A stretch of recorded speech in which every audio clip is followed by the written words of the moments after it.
বন্ধুগণ, ঘরোয়া মশলা দিয়ে হোটেলের স্বাদে ডিম কারির রেসিপি নিয়ে হাজির হয়েছি। আর এই জন্য প্রথমেই গ্যাসের মধ্যে একটা কড়াই বসিয়ে দিয়েছি। কড়াইয়ের মধ্যে দিয়ে দিলাম কিছুটা সর্ষের তেল। তেলটা এদিকে গরম হতে থাক। আমি 4টে ডিমকে সেদ্ধ করে নিয়েছি। দিয়ে আমি ডিমগুলোকে এইভাবে চাকু দিয়ে একটু চিড়ে নেব। প্রত্যেকটা ডিমকে আমি এইভাবে চিড়ে নেব। এদিকে আমার তেলটাও গরম হয়ে গেছে। এবার এই তেলের মধ্যে দিয়ে দিলাম অল্প একটু লবণ আর দিয়ে দিলাম অল্প একটু হলুদের গুঁড়ো।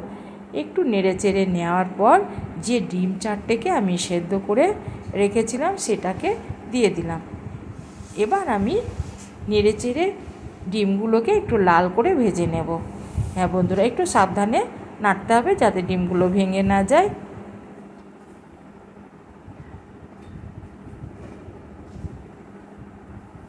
ডিমগুলো আমার ভাজা হয়ে গেছে। এবার আমি ডিমগুলোকে কড়াই থেকে উঠিয়ে নেব।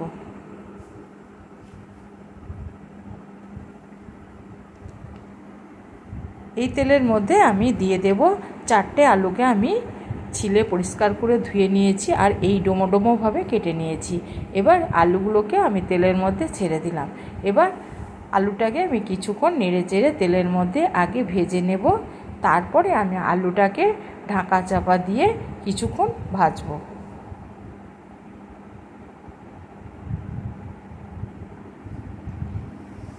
এইভাবে আমি ঢাকা চাপা দিয়ে আলুটাকে আমি একটু লাল করে ভেজে নেব।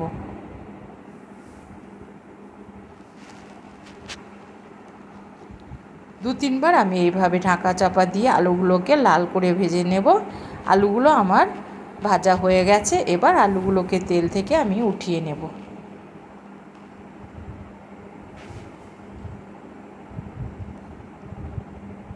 এই তেলের মধ্যে আমি দিয়ে দেব একটা তেজপাতা, যেটাকে আমি ফাটিয়ে নিয়েছি, আর দিয়ে দেব 2 টুকরো দারচিনি, 4 টুকরো লবঙ্গ, আর আমি 2 টুকরো ছোটো এলাচকে ফাটিয়ে নিয়েছিলাম সেটাকে দিয়ে দিলাম। আর দিয়ে দিলাম অল্প একটু গোটা জিরে। একটু ভেজে নেওয়ার পর আমি একটা বড় সাইজের পেঁয়াজকে কেটে রেখেছিলাম সেটাকে দিয়ে দিলাম। এবার আমি পেঁয়াজটাকে নেড়ে চেড়ে বাদামি কালার করে ভেজে নেব।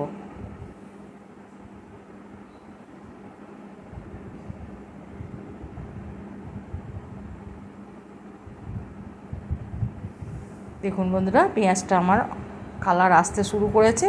আমি পেঁয়াজটাকে শুধুই নরম করব না, কারণ পেঁয়াজটাকে আমি একটু বাদামি কালার করে ভাজবো। পেঁয়াজটা একটু ভাজার ফলে আলুর যে রেসিপিটা বা আলুর যে তরকারিটা করব সেটা কিন্তু বেরেস্তার গন্ধটা সুন্দর পাওয়া যাবে। পেঁয়াজটা আমার বাদামি কালার হয়ে গেছে। এবার আমি এখানে দিয়ে দিলাম 1 চামচ আদা বাটা আর হাফ চামচ দিয়ে দিলাম ওই চামচেরই রসুন বাটা। এবার আমি আদা রসুনটাকে পেঁয়াজের সঙ্গে কিছুক্ষণ কষিয়ে নেব।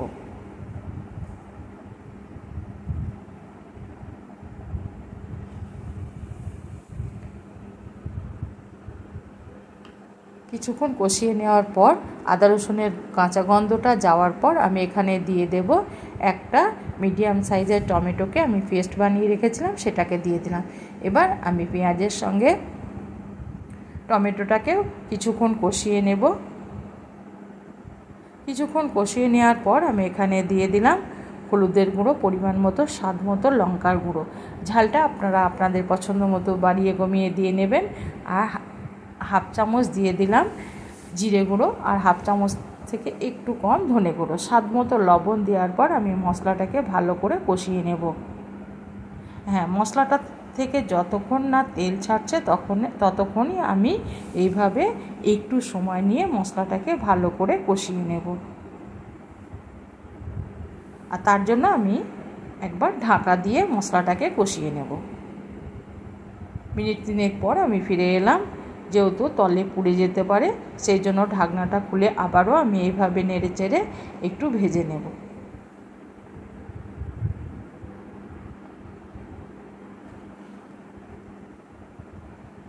অল্প একটু জল দিয়ে দিলাম। আমি কিন্তু এখানে কোনো রকমের ঠান্ডা জলের ব্যবহার করব না। আমি অল্প একটু গরম জল দিয়ে আবারও মশলাটাকে ভালো করে কষিয়ে নেব।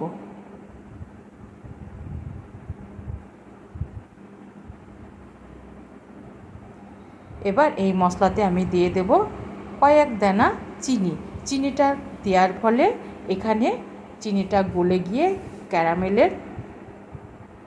ক্যারামেল হয়ে যাবে, আর তার ফলে মশলার কালারটা খুব সুন্দর আসবে, আর তরকারির কালারটাও কিন্তু খুব ভালো আসবে। এখানে এই চিনি দেওয়ার ফলে আলুর তরকারিটা মিষ্টি হয়ে যাবে না। খুব অল্প পরিমাণ আমি এই চিনির ব্যবহার করেছি।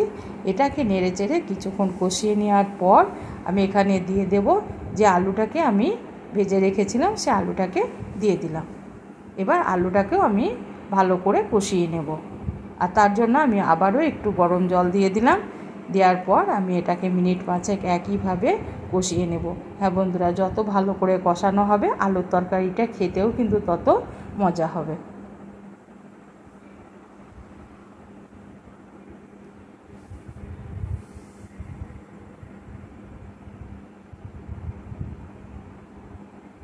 এইভাবে আমি নেড়ে চেড়ে আলুটাকে ভালো করে কষিয়ে নেব।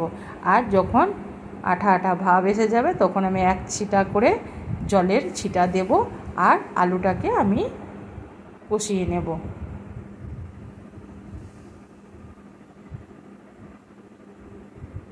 এবার আমি এটাকে একবার ঢাকা দিয়ে কষিয়ে নেব। মিনিট 3 পর আমি ফিরে এলাম। এবার আমি ঢাকাটা খুলে আবারও একবারে নেড়ে নেব, না হলে তলের মশলা ধরে যেতে পারে।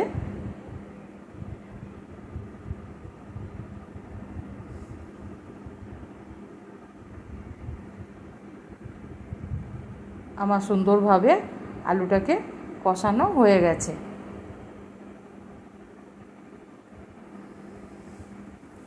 দেখুন বন্ধুরা, আলুটা সুন্দর একটা কালারও আসতে শুরু করেছে।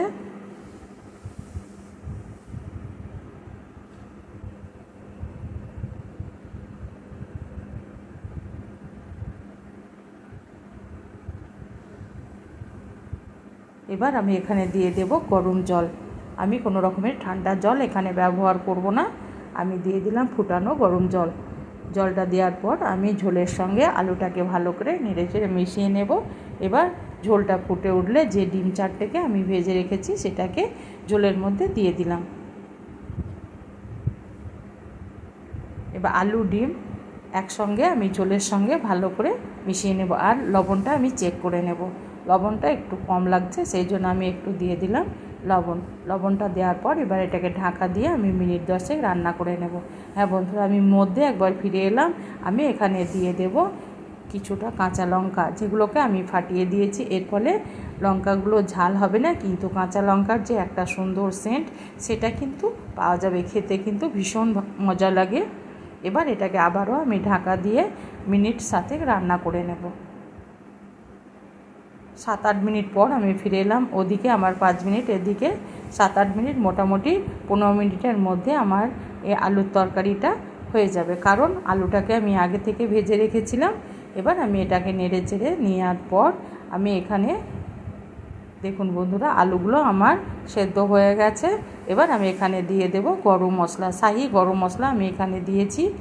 এবার গ্যাসটাকে আমি কমিয়ে দিলাম, কারণ এর থেকে ঝোলটাকে কমিয়ে ফেললে হবে না, যেহেতু আলু আছে। গরম মশলাটা দেওয়ার পর আমি এখানে দিয়ে দেব ধনেপাতা, যেটা আমি আগের ভিডিওতে ছেড়েছি সংরক্ষণ করা সারা বছরে খাবার জন্য।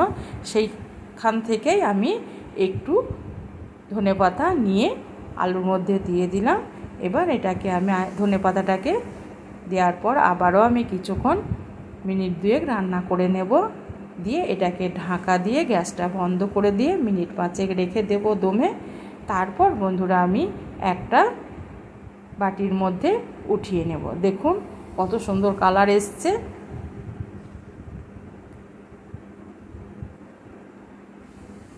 এইভাবে আমি একটা সার্ভিং বোলের মধ্যে উঠিয়ে নেব।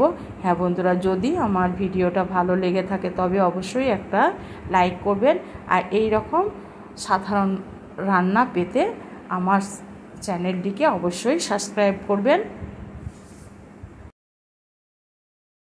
আর পুরো ভিডিওটা দেখার জন্য আপনাদের অসংখ্য ধন্যবাদ।